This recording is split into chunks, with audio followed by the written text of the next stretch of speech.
If the New Orleans Saints are in the market for a veteran running back this offseason, there's a perfect option ready to be plucked out of a sinking Seattle Seahawks roster. We got all that and a little bit of lagniappe for you on today's episode of Locked On Saints. You are Locked On Saints, your daily New Orleans Saints podcast. Part of the Locked On Podcast Network, your team every day.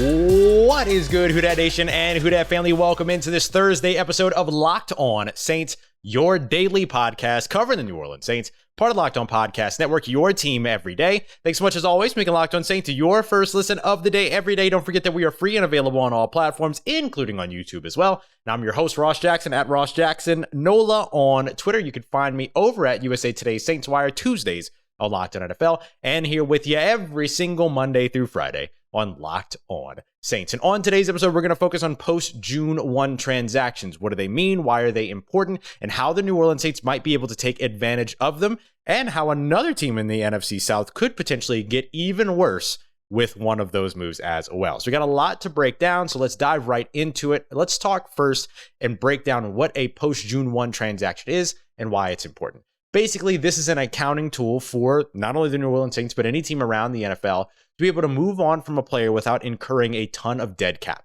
Let's say that a player has 3 years left on a contract, and in each of those years, there's a signing bonus of $15 million that's spread out over the course of those 3 seasons. So that would be $5 million per year. Before June 1, if you cut that player, you're on the hook for all $15 million right then and there as dead cap. Post June 1 allows you to do what's called a deferment, which will basically say, okay, you're only on the hook now for what you were already going to incur as a charge in this season, but next year, those last 2 years or whatever remains, you have to pay off. So I've used the quarter analogy before, right? You got 4 quarters in $1, so you can call that a 4-year $1 signing bonus. And either you cut somebody right away and owe that whole dollar right away, or you owe 25 cents by waiting until after June 1st right now because you're doing it as a post-June 1 transaction, and then you defer the rest of that, which would be the 75 cents remaining, to the following year. This is what the Saints did with Drew Brees' contract, for instance. This is what the Saints have done before with tons of other contracts. We've seen trades happen that become post-June 1 transactions as opposed to pre-June 1 transactions. We've even watched teams agree on terms for a trade before June 1, but then not have the transaction be official until after June 1 for exactly these purposes. So just consider it a little bit of a cap-saving, cost-saving measure. Now, the New Orleans Saints do have some veterans that could potentially be on the hook and now save the Saints some money if they decided they wanted to go that route now that they're beyond June 1. We'll talk about that coming up here in just a moment. But what I want to focus on first is a player that the New Orleans Saints could potentially, first of all, save from a bad situation, but also add to their stable where they really, really potentially will end up needing some depth over the course of the season, and that's by going after Seattle Seahawks running back Chris Carson. Now, a lot of folks are going to hear Chris Carson's name, and they're going to say, whoa, he's getting paid too much money. That's going to be a whole thing. Well, this is where post-June 1 transactions come into play. And also, Chris Carson, even though he is one of the better running backs, he's a guy that breaks at least 1 tackle every 5 carries, for instance, 0.2 broken tackles per carry. That's top 15 in the NFL. He's a good pass catcher. He's a good pass protector, and he provides you a really tough running style as well. Somebody that can run between the tackles, but also work a little bit outside. So he gives you a lot of what you liked about Latavius Murray and the earlier rendition of boom and zoom between Alvin Kamara and Mark Ingram. You still have Mark Ingram on the roster here, but in terms of what you're getting for a guy like Chris Carson, there's reason to incur some of that expense. And the expense, despite all of those things that I just said about him, isn't really that much. He only signed a 2-year, just over $10 million contract last year with the Seattle Seahawks. And a lot of that has to do with his injury history. But now Seattle has brought back one of their guys in Rashaad Penny. They also drafted Michigan State running back Kenneth Walker III in this year's draft. So perhaps that could mean that they don't want to spend $6.1 million on Chris Carson going into 2022. So there's 2 ways that the Seahawks can get around that. They could cut him, but then they still end up on the hook for all but $1 million. That's all that they end up saving. Or they could end up trading him. And if they trade him, then they don't have to pay that $6.1 million. They're only on the hook for about 1.5, which is effectively like the distribution of this year's signing bonus, and the rest of it accelerates for them for next year. But that drops his cap hit all the way down to his $4.5 million base salary and a $100,000 roster bonus. And you'll take that at $4.6 million, especially if you're the New Orleans Saints, who may really be in need of more help at the running back position, depending upon what happens with Alvin Kamara. And you've got over $10 million of cap space just kind of sitting there right now. Now, some of that's going to go away once you get out of the top 51 cutoff, and then you have all 53 players that are on your roster. And then once all 53 players count against, then you'll see a little bit more come off. But at most, it's going to be what? $1.6 million? Maybe a little bit more than that. It's not going to be that much. And so for New Orleans, this could be a route that they could go if they really feel like they need to get another running back in the building. Now, we haven't seen a huge sense of urgency from the Saints at that position. We watched them bring in Devine Ezigbo. We watched them go out and grab as a UDFA, John Abrams, who they're bringing in, who I'm very excited to hear more about as we roll through the second session of OTAs. And they tried to sign Sony Michel, but outside of that, it's kind of been quiet at that running back spot. And Alvin Kamara doesn't even have his first hearing until August 1st.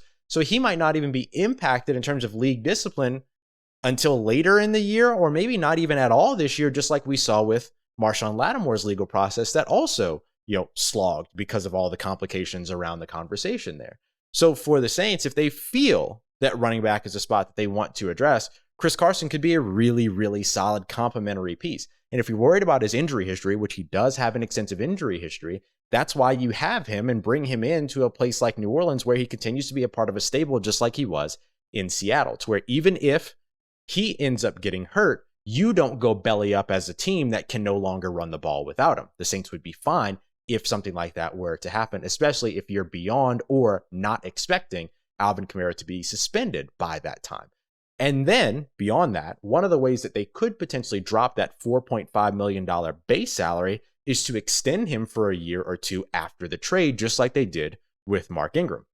Remember, last year, the New Orleans Saints moved on from Latavius Murray because he had about a $4 million cap hit, but didn't feel like his role was going to be that expansive. So the cost versus role analysis there said, not going to pay this guy that much if he's not going to be able to be on the field as much as we want him to be on the field because of how much we like Tony Jones Jr., for instance, right? So the Saints asked him to take a pay cut. He said no, so then they moved on.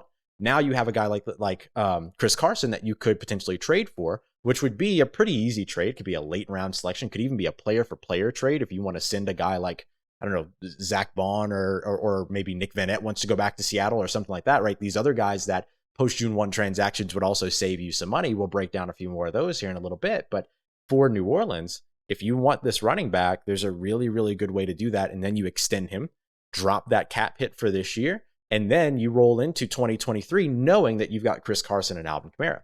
Not a bad situation to be in. So that's my pitch. The New Orleans Saints should look at trying to acquire Chris Carson from the Seattle Seahawks. It's a sinking franchise at the moment. Anyway, maybe he wants out, wants a larger role, whatever that might be. And they could certainly carve one out for him in New Orleans, especially with his pass catching ability and that hard run style that the New Orleans Saints like to complement Alvin Kamara. I think he'd be a really, really good fit. But he wouldn't be the only fit out there. There are certainly other options. And so we'll see which way the New Orleans Saints go if they feel like running back is a spot that they need to address.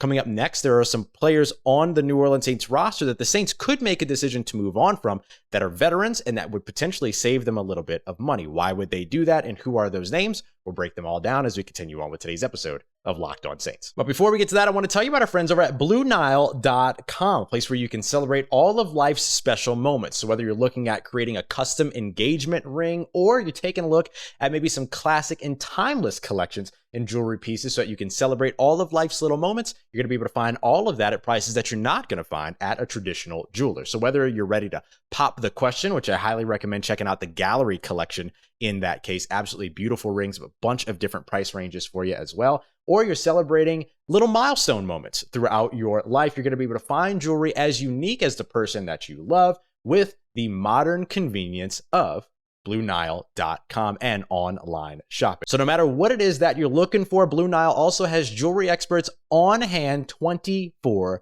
So make sure that you make your moments sparkle with jewelry from BlueNile.com. And Locked On Sports listeners are going to get $50 off of purchases of $500 or more. And this podcast exclusive includes engagement rings as well. So use promo code Locked On. That's promo code Locked On. Plus, every order is shipped free. It arrives in discreet packaging. It's insured, and it comes in that discreet packaging so that it doesn't give away the surprise that's inside. So shop stress-free and find your forever piece. Go to BlueNile.com today. All right, family, continuing on with today's episode of Locked On Saints. Thanks so much, as always, making Locked On Saints your first listen of the day, every day. And hey, we could really use your help here over at the Locked On Sports Network. We are taking a look now at some opportunities to be able to continue to get better here at the network and figure out what it is that you like, what it is that you don't like. So if you want to share a little bit of your insight to help us get better for you, because you helped to build this network, so we should be kind of taking into consideration what it is that you like and don't like, right? Your way to be able to contribute to that is to visit lockedonpodcasts.com/survey. Take the survey and let us know what you think. Doesn't take very long, and we appreciate the help. All right, continuing on with today's episode, I want to talk a little bit more about post-June 1 transactions, but the ones that the New Orleans Saints could potentially make based on veterans that would save them a little bit of money. Now, do the New Orleans Saints need to save a little bit of money? No, not necessarily. They don't have to. But if you're in a situation to where you're trying to decide, are we comfortable with the young player that's really standing up and showing out, or do we want to stick with the veteran? Then maybe that $1 to $2 million makes a bit of a difference. So with some young players that are already starting to excite, particularly at certain positions where the New Orleans Saints have a little bit of a surplus or the room is just kind of wide open, there are opportunities for some players to potentially be moved on from and for the Saints to save a little bit of money because of that. Now, I want to talk about the very first player that pops up here because of the amount of money that the New Orleans Saints would save, but I don't think that this cut or trade would happen. Look, the New Orleans Saints made a big move last year to bring him back to New Orleans. And even though what they gave up wasn't a ton, right? It was a 7th round pick 3 years from that year, in like 2024, 2023. So even though they didn't give up a ton to get him back, there's been a big focus on building culture in New Orleans over the course of this offseason. We talked about it a bit yesterday when we were kind of doing that ridiculous like Baker Mayfield, Jameis Winston debate conversation. And we were talking about Jameis Winston being the better fit from a culture perspective. Not that Baker wouldn't fit into the culture, but the culture has already bought into Jameis in New Orleans. So upsetting that or upheaving that just doesn't make a lot of sense.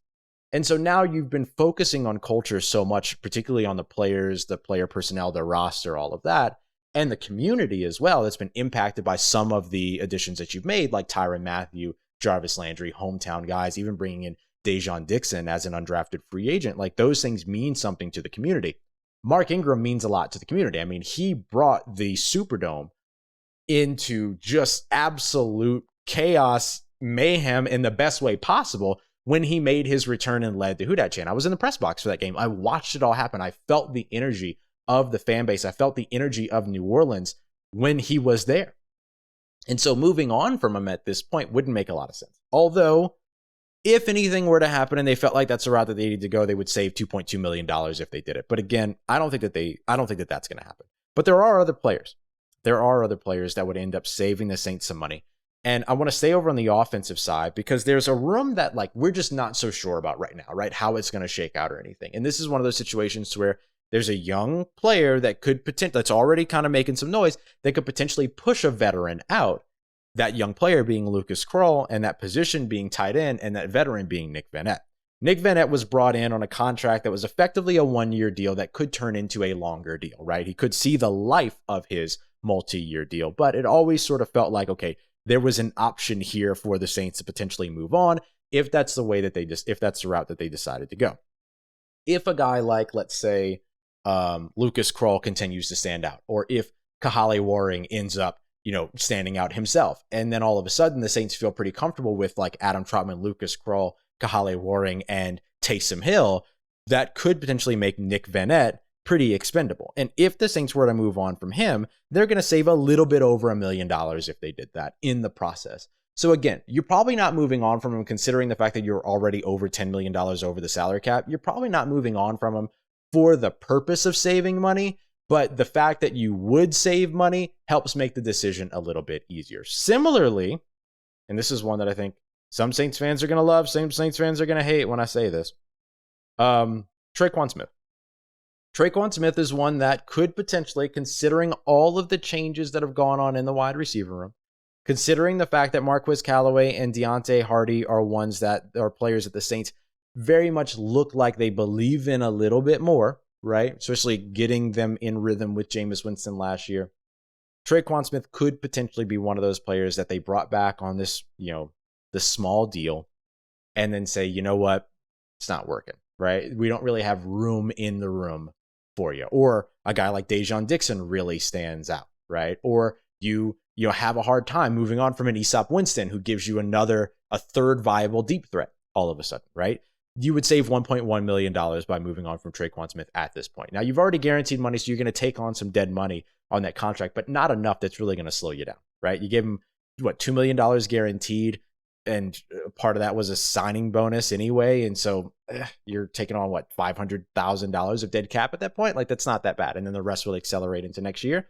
That's not that bad either. So that's the offensive players that I'm looking at. There's two defensive players that I think are really, really interesting.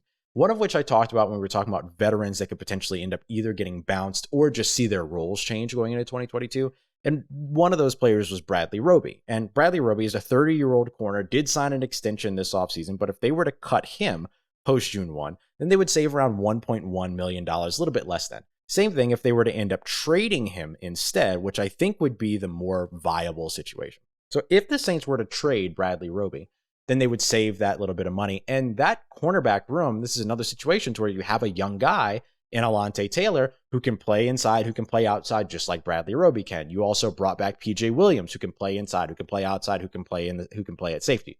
Probably plays outside a little bit less than, you would, a little bit less efficiently than you'd like for sure. But Alontae Taylor is really the player that maybe makes Bradley Roby a little bit more expendable. And if you can get an asset back in exchange from him, as he is still a very good cornerback in the NFL, then you might as well look at that, because you could potentially recoup a draft pick for a team that needs corners, like the New York Giants, for instance, who just keep cutting all theirs, and then save around $1.1 million. One more player that I'll mention, and I think that this would be a trade situation, not a cut situation, would be Zack Baun. Zack Baun would save you right around $1 million if you traded him, but you would also be able to get some kind of an asset back. So it's really about the asset here. Zack Baun, to me, feels like he hasn't really found where he fits, and the Saints haven't really found where he fits in this defense. So unless they're going to figure that out this year, this would be the time to potentially move him and get something back for him and allow him to get somewhere where he makes a lot of sense and would have a role that makes sense for him. I mean, his build and what he does fits extremely well with, let's say, the Philadelphia Eagles defense. And there were some early talks about, Philly writers sort of coming up with these mock trades and everything, and there was that talk about Andre Dillard for Zack Baun. Okay, that is no longer really where the Saints need to address on the offensive line. But what about running back? What about a Kenny Gainwell? What about a reunion with Boston Scott in exchange for Zack Baun? Boston Scott scored 7 touchdowns last year, made Miles Sanders look like he wasn't even a starting running back for them because he walked away with goose egg. So that could be an option for New Orleans as well. Trade Zack Baun, save around $1 million, get him to a system that he has a clear fit in and where he'll have a clearly defined role. And maybe that's another way that you end up bringing back a running back. Seattle might not be a bad space for him either, right? Send him to Seattle as a part of that trade package that we just talked about for Chris Carson. And then you're taking Chris Carson's cap hit from $4.6 million, or you're taking it on for $4.6 million, but you're also saving $1 million in the trade process. So a couple of ways that the Saints could potentially move on from a couple of players that maybe get left by maybe some younger spots, younger players, but also recoup something in the process and save a little bit of money in the process as well. Now, the New Orleans Saints won't only be helped by potential post-June 1 moves that they could choose to execute, they may actually be helped by one that the buddies over in Atlanta, who are just in a big-time struggle bus of an offseason, may end up having to make. Will Deion Jones get moved? And if so, how does that impact the New Orleans Saints? We'll break it all down as we continue on to wrap up today's episode of Locked On Saints. But before we get to some Deion Jones talk, I want to let you know about our friends over at rockauto.com. Whether you're rebuilding your classic, right? You're working on a project, or maybe you're just looking to maintain your daily driver, you're going to be able to get everything that you need over at rockauto.com today. today. You don't have to wait. You don't have to put on pants. You don't have to do anything. You can just head over to rockauto.com. Let them know your make, your model, what year your car is, and what part, piece, or accessory you're looking for. And they're going to give you several options of that part, piece, or accessory. So don't go pay 30, 50, sometimes even 100 times more over at, those name brand brick and mortar stores, when from the comfort of your own home, you can pay the same price as a wholesaler. You can pay the same price as a professional, because Rock Auto doesn't charge you differently or charge you more just because you're doing it on your own, right? You're going to be able to save a ton of money by heading over to rockauto.com today. And not even just for the big things, right? Not even to where you just are looking for something huge. Maybe you just want to replace a mirror glass. Maybe you just want to replace just the foam blades on your windshield wipers, because newsflash, you don't have to replace the whole windshield wiper. You just have to replace the blade. And you can buy that over at rockauto.com, and they won't upsell you into something that you don't actually need to spend the extra money on like they will over at the store. Let's just say it that way. So go and check them out over at rockauto.com. Don't forget to let them know that Locked On sent you by writing Locked On in the How'd You Hear About Us section. Amazing selection, reliably low prices, all the parts your car will ever need at rockauto.com. Let's get it, Who Dat Nation. Wrapping up today's episode of Locked On Saints with a look across the division with a team that just continues to fall apart in the Atlanta Falcons. Before we dive in, I want to remind you about our friend right across the way, right across the parking lot over in the Smoothie King Center, Locked On Pelicans. Jake Madison, breaking down everything around Zion Williamson being fully cleared. What does it mean? Will he get the Supermax? Will he not? What are they going to do? Are they going to guarantee it? So many questions around the Pelicans right now and their relationship with Zion Williamson. Go and check out Locked On Pelicans so you can get the inside analysis on what is actually going on. You know what I mean when I say that, because the national media around the Pelicans getting a little ridiculous. Okay. The New Orleans Saints could potentially be aided by some post-June 1 transactions, but maybe not even ones that they make. One of the examples of that would be the Atlanta Falcons moving on from Deion Jones, which would have a massive impact on the New Orleans Saints, because where are the places that Jameis Winston's trying to get better and trying to improve his game? Short and intermediate area of the field, over the middle. Deion Jones, where is he an absolute pest? Short and intermediate area of the field, over the middle. So now all of a sudden, you're in a situation to where you're watching the Atlanta Falcons continue to fall apart and ship away their best players. Julio Jones a couple years ago or last year, which I'll remind you was actually a post-June 1 trade. So we were talking about all these post-June 1 transactions. That's what happened with Julio, because they wanted to save a little bit of money in the process as opposed to taking on all of the dead money. Now, they couldn't fix the Matt Ryan situation. They stepped in it too quick over there. There was nothing they could do about it, so they took on like $40 million of dead cap for that. And Deion Jones, even post-June 1, is going to carry over $15 million of dead cap for the team, but it's going to save them around $18 or so million, depending upon how they go about it, right? If they cut him, around $19 million. If they trade him, around $5 million in terms of dead cap they take on there, but then they save around 14. So there's a couple of different ways that they could end up going about it. And certainly this would be a trade situation, right? You're not going to trade him just to save $1.07 million. You're going to cut him. You're not going to cut him to save that small amount of money. You're going to trade him to save over double digit, over $10 million, $14 million instead. So, one of the questions that we should talk about here is how that impacts the New Orleans Saints. So we talked about the short and intermediate area. We also should look at him in the run game, right? His ability to work sideline to sideline, make stops in the run game. He's really good at keying, diagnosing, clicking and closing, all those things that you love to see in the run game. Deion Jones also brings Debo. So I call him Debo because he takes it from you. But you have this run game that, you want to be very efficient in 2022, right? You're opening up the passing game, but Dennis Allen still wants this to be a team that can run effectively, and not having Deion Jones in your division helps you run more effectively. So I think you have that impact in terms of Deion Jones no longer being there opening week against the Atlanta Falcons. You're carving them up over the middle of the field in the passing game, and you're getting your run game to the perimeter without his pesky athleticism getting in the way. They already lost another, key linebacker there. They drafted one and brought him in, and he'll probably start there. But as of right now, you don't really have the guy that's going to help you forget that you lost Deion Jones, right? And so for the Saints, that has a massive impact in terms of their ability to be able to produce 2 games out of their season, which I think is another important piece to all that. The other way that it ends up impacting you is depending upon where he goes, right? Especially if he gets cut, which again, I don't think will be the case. But if he gets cut, then all of a sudden, he could end up in the same division as you, which could make Carolina a little bit more of a stronger team if he goes to Carolina. Or if you can convince him to come back to New Orleans and say, hey, I know you didn't really like the way that Atlanta treated you over there. You didn't really like the way that it all went down. How about you come over here, come back home to Louisiana, and, stick it to him twice a season, line up next to DeMario Davis and tell Pete Werner, look, man, we got Debo. Okay. Like, it's going to be you and Debo for the future, though. Isn't that going to be fun? Like, that's a really great linebacker tandem to have in the future. Now, I don't know that the New Orleans Saints would be able to pull off signing Debo. I keep wanting to call him Debo Jones now. Deion Jones. But if you get the opportunity, you absolutely try. Like, you don't sit there and twiddle your thumbs around this one. Like, you put in the phone call. You put in the phone call if he comes up available for trade. I know trading within the division isn't usually a thing. Outside of the NFL draft this year and the NFC North that just kept working with one another. But you still call and you say, what would it take? Terry, what would it take, Terry? How do I get Debo in New Orleans, right? Like, you still make that phone call.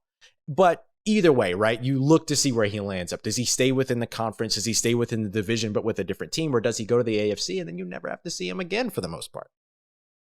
Either any of those situations is a good situation for New Orleans as long as he doesn't end up like staying in the division. But outside of that happening, the New Orleans Saints would end up in a better situation if Deion Jones gets moved, whether he ends up in New Orleans, which again, I think is a long shot, but hey, you make the phone call, you see what you can do, right? You absolutely try to add Deion Jones to any of your rosters. Like the Bucs should make that phone call too, right? So unless he ends up with the Bucs or with Carolina, it's a big time benefit to the New Orleans Saints. So in just about any case, if Deion Jones gets moved, it helps you if you're in New Orleans, and it makes your games against Atlanta that much easier as that defense continues to fall apart and the offense kind of has to figure out what they're doing, right? They're in the middle of a rebuild. It's pretty simple. Like, they're in the middle of a rebuild.